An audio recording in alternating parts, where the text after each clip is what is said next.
మొన్నటి సంధి రెండు తెలుగు రాష్ట్రాలల్ల వర్షాలు పొట్టు దంచుతున్నాయి. ఇగో కొన్ని ఊళ్ళల్లో మాత్రం వరదలు ముంచెత్తటాలకు జనాలు పానాల నర్చేతులో పెట్టుకొని ఉండాల్సి వస్తున్నది. ఈ వానలు ఇంకా కూడా పడే అవకాశం ఉన్నదని అటు వాతావరణ శాఖ అధికారులు చెప్తున్నారు.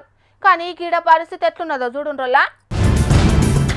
వాయమ్మనే ఓ దిక్కు బ్రహ్మాండంగా వర్షాలు పడి కుంటలు షెర్లన్నీ నిండి ఆడాడ పంటలు కూడా వరదలకు ఆగమైపోతుంటే ఈ రైతులేంది ట్యాంకర్లతోటి పంటలు దడుపుకుంటున్నారు. కొంపదీసి ఇది వేరే రాష్ట్రంలో గిట్ల నాయింది అని అనుకునేరు. గట్లేం కాదు. సిక్కోలు జిల్లా ఉద్దానం ఏరియాలో ఇప్పుడు వర్షాలు లేక కరువు పరిస్థితులు ఏర్పడ్డాయి. వర్షాకాలంలో పచ్చటి పైర్లతోటి కలకలలాడాల్సిన పొలాలు మాడిపోయి కానొత్తున్నాయాడా. రైతుల కండ్లకెంచొచ్చే కన్నీళ్లు తప్పితే పంటలను దడిపే నీళ్లకు కరువు వచ్చిందక్కడ.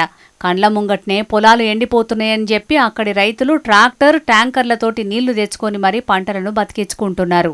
ఇప్పుడు ఈ ఆకుమల్లు కాపాడుకోవడం కోసం దాదాపు ఏవుకుని 5 గంటల నుంచి వచ్చి ఒక ముగ్గురు లేబర్ని తీసుకొచ్చి ఒక ఇంజిన్ అద్దెకి గంటకి 300 తీసుకొచ్చి తర్వాత డీజిల్ని తీసుకొచ్చి అన్నీ చేసినప్పటికి ఈ టైం అయింది. అయినప్పుడు కూడా ఒక ఆకుమట్టి తరలేదు. కారణం ఏంటంటే భూమిలోకి నీరు వెళ్ళిపోతుంది. వర్షాభావం, తీవ్రమైన వర్షాభావ పరిస్థితి వల్ల భూమిలోకి నీరు వెళ్ళిపోయిన తర్వాత ఇప్పుడు నేనైతే 3 కూలీలను తెచ్చిన, ఒక్కొక్కరినే 600, 1800. ఈ డీజిల్ ఇంజిన్ ఖర్చు 3 గంటలైంది ఇప్పటికి. ఇది ఒక 900, దగ్గర 2700 ఆకు కాపాడుకోవడానికి. అది ఈ వారంలో వర్షం పడితే మళ్ళీ ఇది బాగుపడుతుంది. లేదంటే మళ్ళీ ఇదే పరిస్థితి, మళ్ళీ 2700 నేను పెట్టుకోవాలి. ఇదే పరిస్థితి మాకు నెలకొంటే ఇంకా వ్యవసాయం చేయడం దండగా.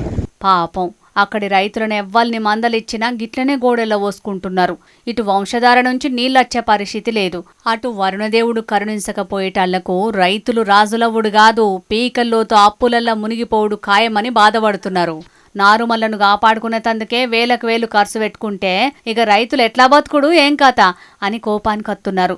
ఇప్పటికైనా ప్రభుత్వాలు మమ్మల్ని ఆదుకొని మాకు నీళ్ళొచ్చే ఏర్పాట్లు చేయాలని డిమాండ్ చేస్తున్నారు అక్కడి రైతులు. అన్నదాత సుఖీభావ పేరు మీద అంతో ఎంతో ఇచ్చి చేతులు దులుపుకునుడు కాదు, రైతులకేం తక్లీఫులు లేకుండా చూడాలని అంటున్నారు. చూడాలి మరి ఈ కరువు పరిస్థితులు చూసి అక్కడి రైతుల కోసానికి సర్కారు పెద్దలు ఏం చేస్తారో.